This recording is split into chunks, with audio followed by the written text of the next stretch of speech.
Hello and welcome to Kerbal Space Program with me, Balfelion.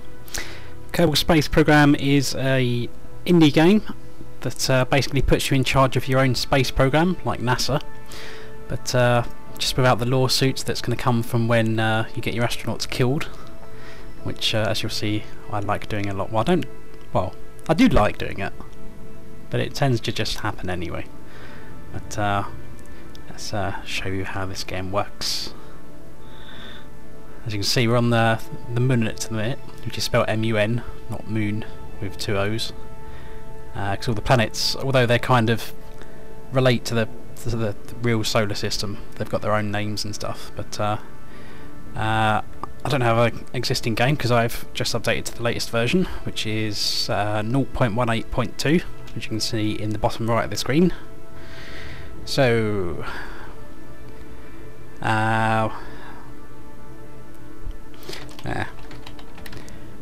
nice and easy. It's still in development, this game, as you can probably tell by the version 0. whatever.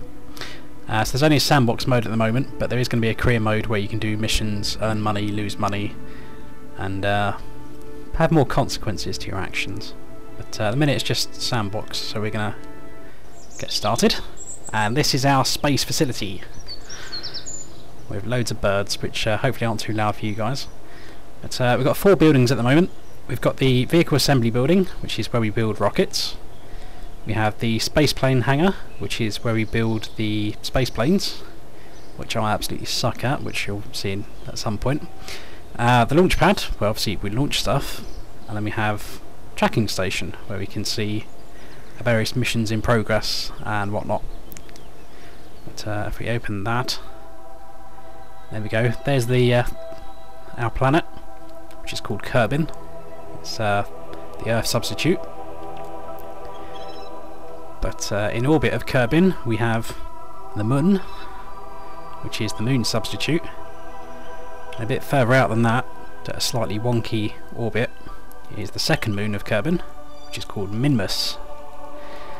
And we zoom out even more, we can start to see bigger orbits.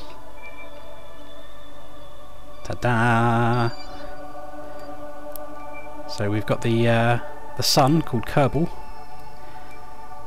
There's the Mercury substitute Moho, which if we zoom in, I'm not sure if it has a moon. No, Moho doesn't have a moon. A small rocky planet. And there's Eve, which is the Venus alike, with its moon Gilly, or Gilly, which is a rather wonky orbit there, as you can see.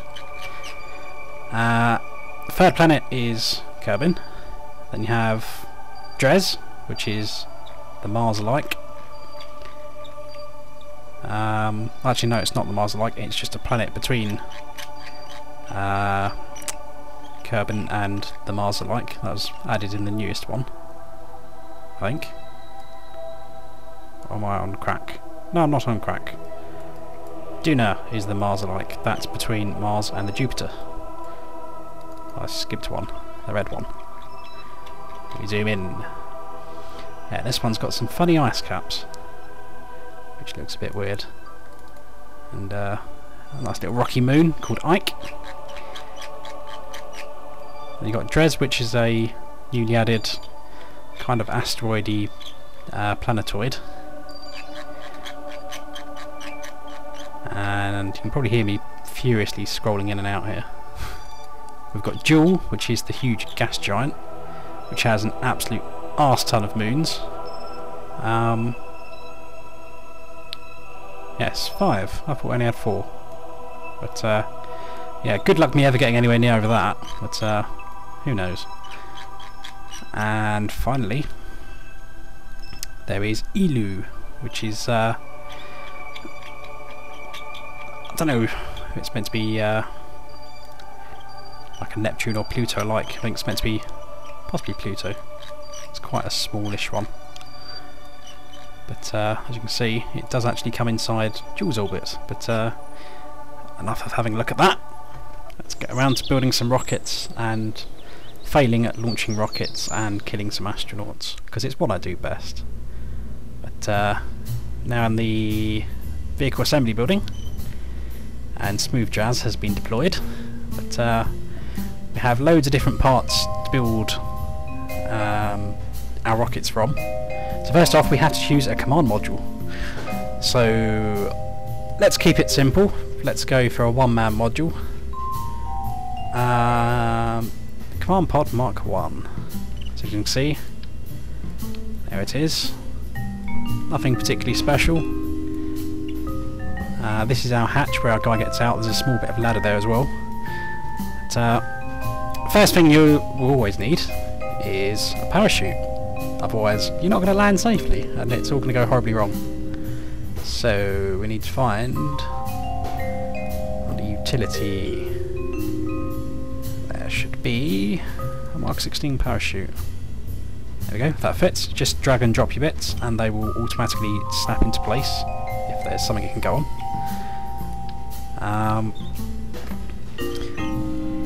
And then because we want to stage our rocket so we can fire off different bits at different times, we need to put in some bits to do the staging.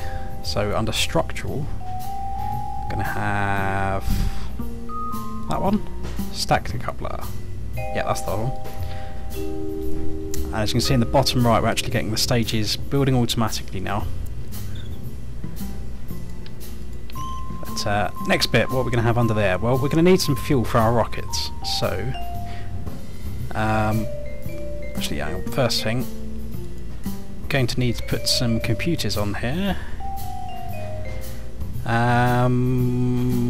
Control Advanced SAS module, which stands for something I can't remember.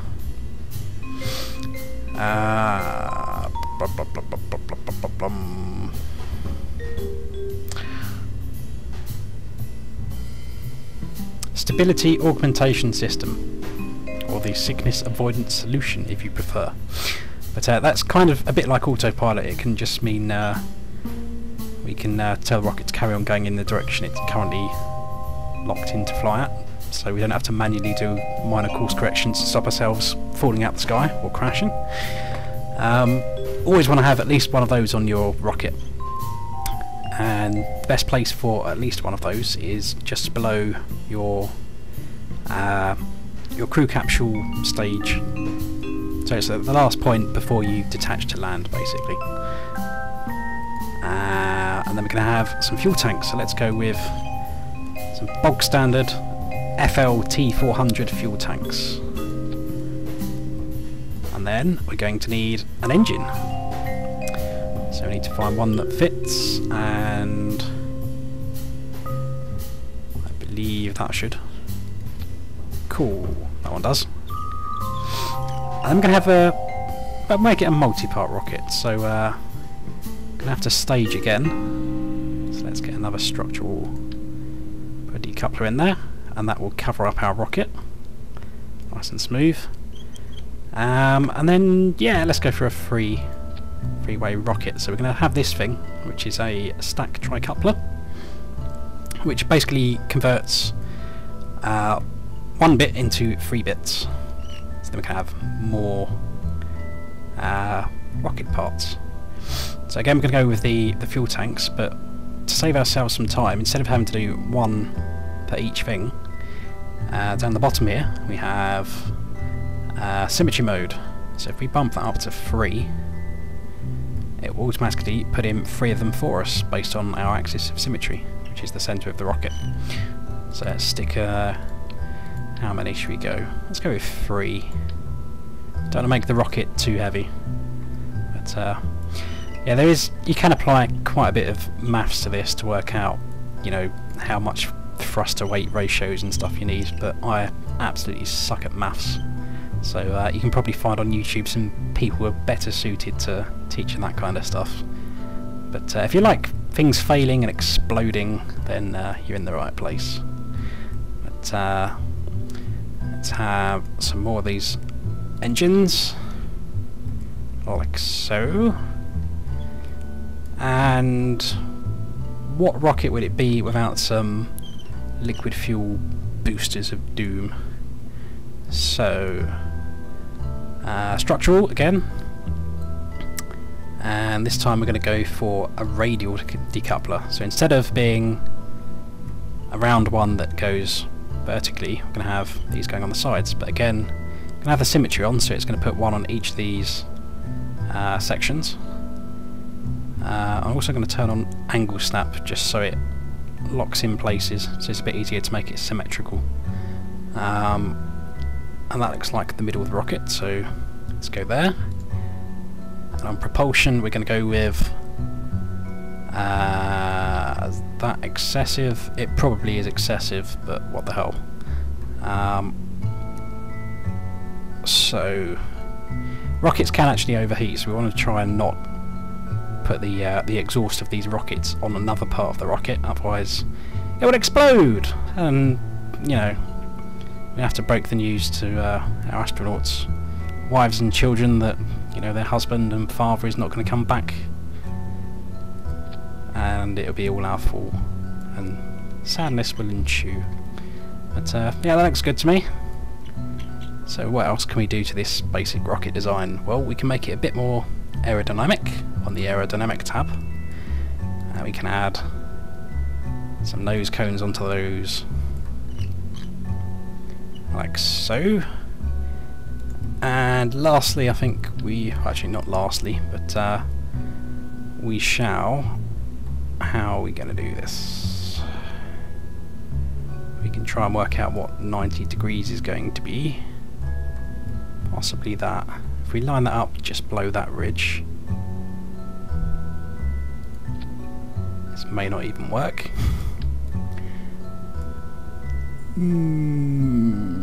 Oh, it's tight, isn't it?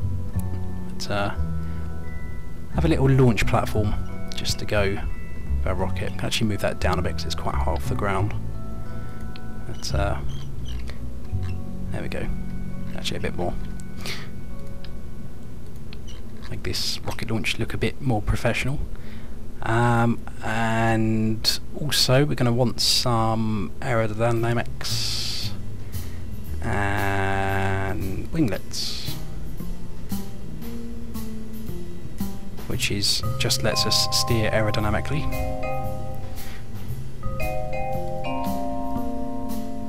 Something don't look right about that.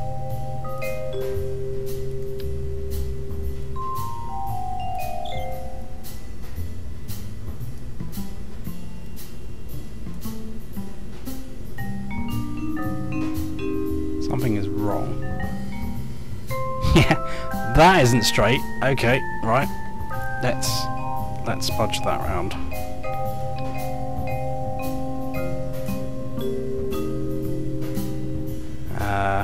Maybe, I don't know. Is that better?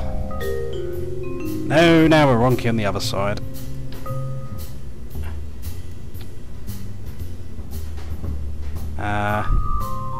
Maybe? I don't know. This is going disastrously already. Come on, how hard can it be? Right, that is straight, so if we go there, that's got to be straight. Surely, come on. Maybe, I don't know. Ah! No, I don't want to pick it up. Damn it. This is the easy part, building the rockets. The launching and piloting that's ends badly. I think I'll chicken out on that. I'll just do a cheap launch. I mean, it's not going to look good. It's going to be cheap and nasty. There we go. There's nothing symmetrical about that, but what the hell. Just to get this demonstration underway. So, I'm going to have some winglets, and those allow us to manoeuvre the rockets with the keyboard keys.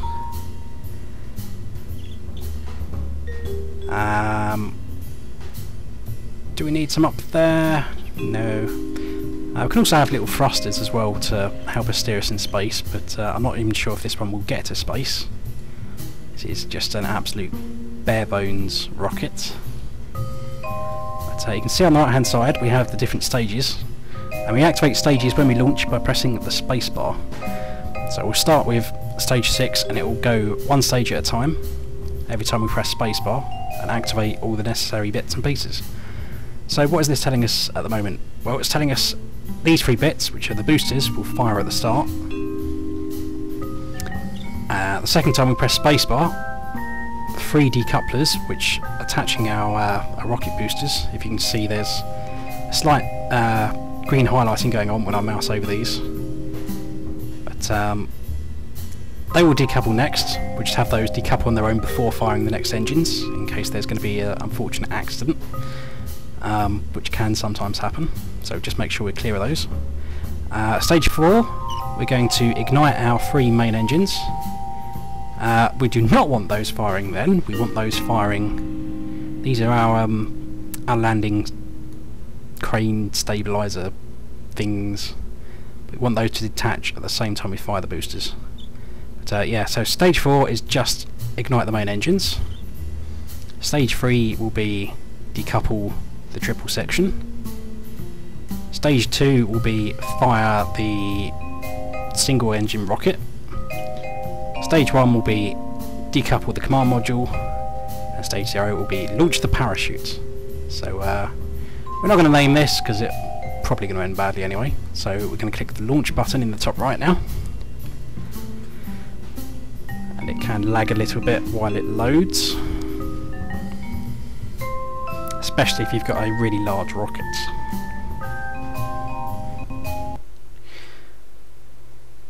So we're going to the launch pad.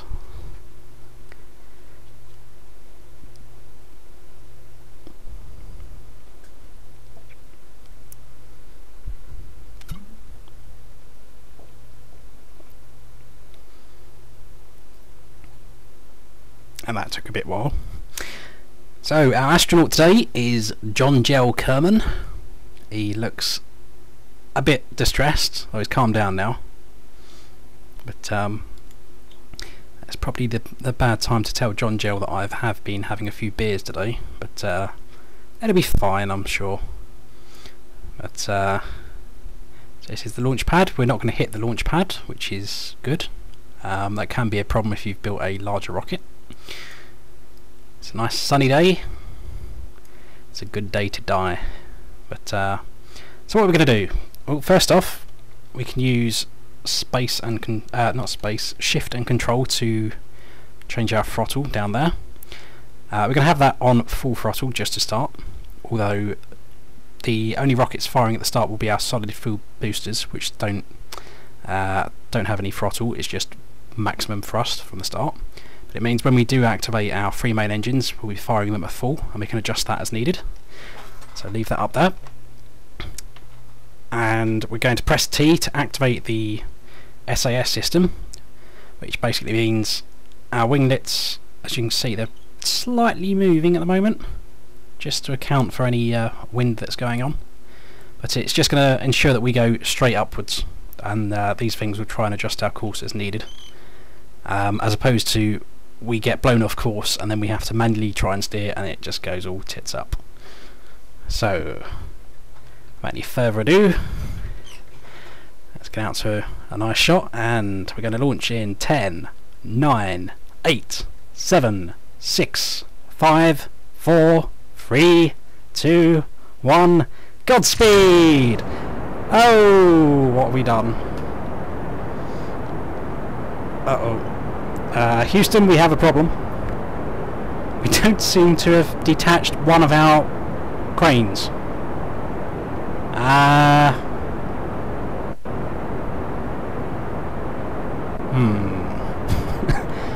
It's not looking good, John Gell. I'll be honest. Stage 5 is going to decouple our boosters, which are going to fall to the ground and explode right next to us. But it will also detach the crane. So we're going to have to do stage 5 and 4 pretty quick, one after each other. And maybe we can still salvage this. Oh, it's fallen limp. And go! No! John Gell! Oh, he's terrified. He's still alive though. His rockets. His rockets in pieces. They haven't exploded though, but we can still roll around in the command module. I'm not entirely sure how that works, but yeah. Oh dear. I thought I'd changed those. End flight, vehicle assembly building.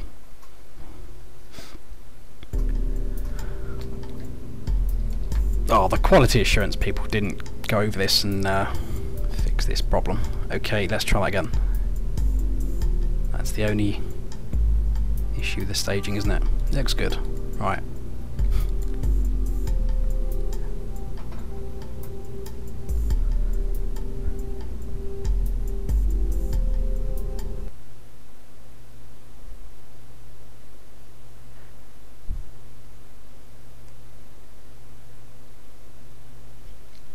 And it's John Gerald Kerman again.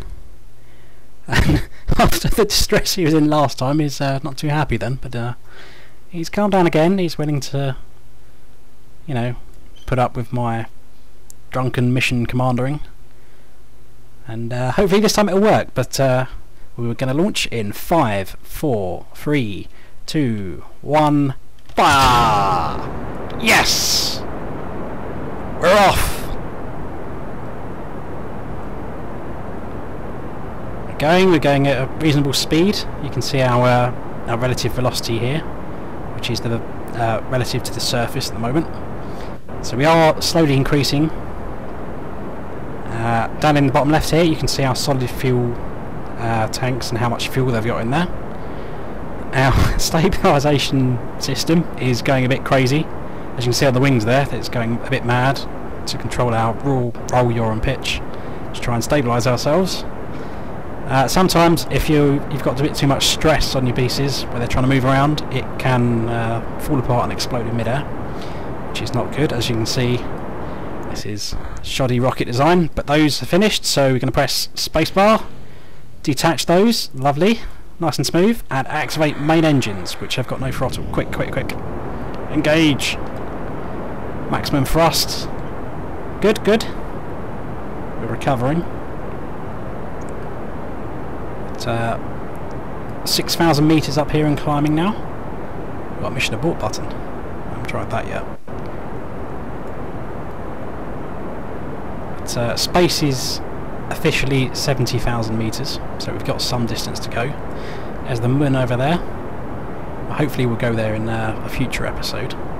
I have actually made it to the moon before and actually successfully landed, but I don't think I've successfully returned yet, so that could be an interesting one. But yeah, pretty much my first missions to the moon was launch it in the general direction, and if it crashes in the moon, it's a successful attempt. But we've moved on. We've actually successfully landed over there. Okay, so we're now going up past 20,000. We're up to 500 meters per second speed, so I think I've throttled down a little bit. If I press M, it went a bit spazzed out there, we can go to the map view and we can see our projected course, which at the moment is increasing. And as long as that goes to 70,000 plus, then we are officially in space. And it still counts. So that is pretty good. We're officially going to make it into space. We haven't exploded. And we're lagging slightly because I think I might have turned up the graphics a little bit. It's not amazing graphics, but I don't think it's optimised too well at the moment. So I think just throttle that down a little bit. I'm going to turn off the SAS with the T key, and we're going to slightly do a little turn now, just to try and get us into a bit more of an orbit. Who knows, we might even make orbit if we've got enough fuel. So we just want to keep ourselves along that line, the 90-degree line, which for visual reference, an equatorial, is that the right word? We're going out a bit of control, let's turn that back on. An orbit around the equator, for proper grammar anyway, is the same as the I don't know what it's called, but the galactic plane or something. Where the light is, the moon orbit also goes around as well. So we're slightly off, so let's try and... Nope, not that one. So I'm just using WASD at the moment there to do up, down, left, right. Q and E is your twist. That might work. That looks pretty straight. How are we going? Oh, let's just go full thrust because that's about to run out anyway. And spacebar. Yes. And just gonna go with a tiny little bit of thrust to start. No rush to get rid of that and say goodbye to that part of our rockets. Let's have a look at the map again. Oh, actually not doing too bad at the moment. But that AP is a space term for apoapsis, which basically means the highest point of our orbit. So what we're going to do is we're going to turn off our rocket, which is lagging a bit. And we're just going to wait until we get up to that. And then we're going to go full throttle and burn, which should mean the opposite side of our orbit will expand, and hopefully we might even make it into orbit. But you can use these time controls at the top here just to speed things up a little bit.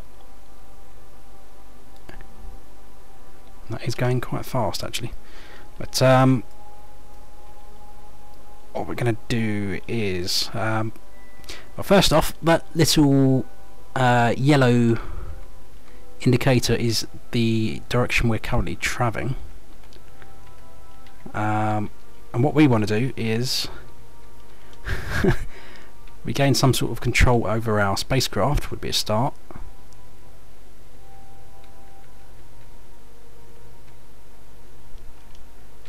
Right, let's just steady ourselves. Okay, so A key is getting us in that direction. Steady. Lock it on a second, just to let it stabilise. S. No, wrong way, wrong way. What we want to do is just get it on that little bit of horizon between blue and red. Blue basically means upwards from the planet, and red means below the horizon on the planet. So we want to be pretty steady, and we've probably fucked that up because we've gone long past that now, but let's try this anyway. Maximum thrust. I can actually see we are actually losing altitude quite rapidly, in fact. However, you can see our orbit is going up. Can we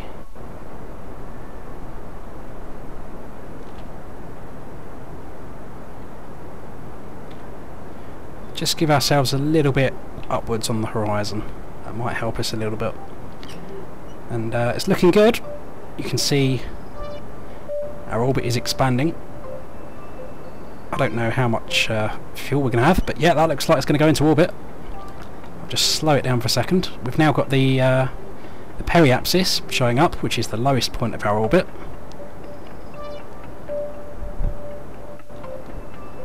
So I'll just slow down. Slow down! Otherwise we're going to get lost in deep space. But yeah. In fact, can we maybe make the moon? I don't know. Let's give it a go. Whoa! Yeah, once you're outside of the sphere of influence for things, a little fuel and a little thrust goes a long way. But that will get us out to the moon's orbit, but I think we're going to be a bit too fast for the moon. I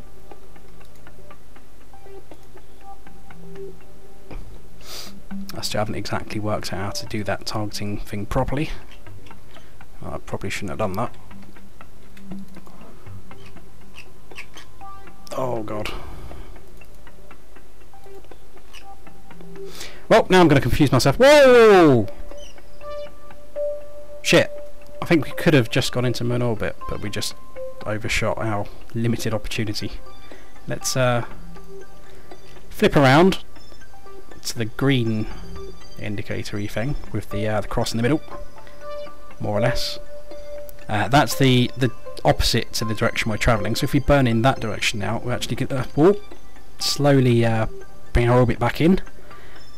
And as you can see over there, we're going to have a moon encounter. So let's see if we can exile our poor guy to the surface of the moon. So it's going to take a while to get there, so let's turn that up.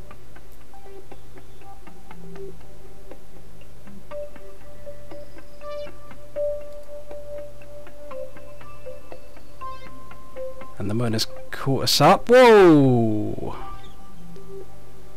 Okay. What are we doing? What are we doing? What are we doing? What are we doing? Okay, because the moon's behind us, we're actually travelling along this way now. And once we get that to there, we're going to be back under Kerbin's sphere of influence. Where's the moon?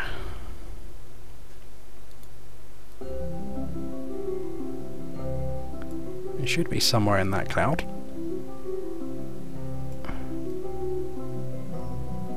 Is that the moon or is that Kerbin? Whoa, there we go. There you are.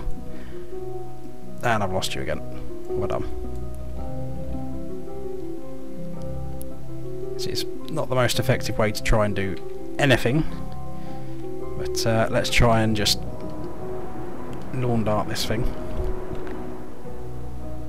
Oh, it might actually work. Just burning straight at the moon.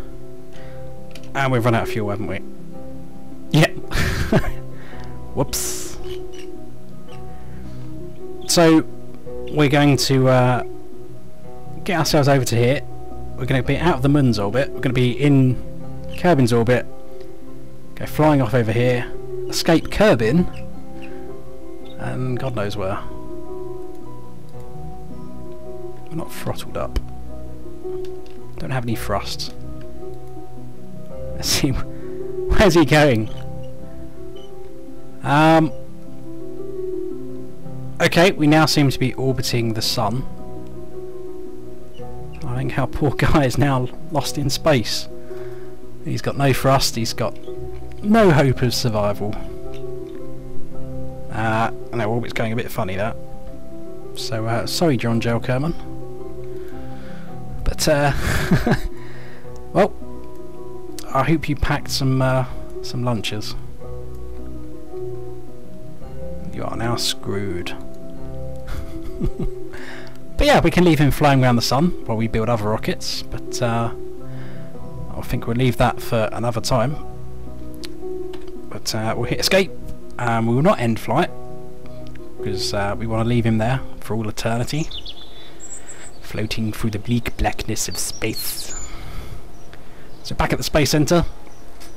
But next time, I don't know what we'll do. I might build a rocket off camera to try something a bit more ambitious, or we might try some space planes, but we'll see when we do that. So see you later guys, I hope you enjoyed that, and see you next time.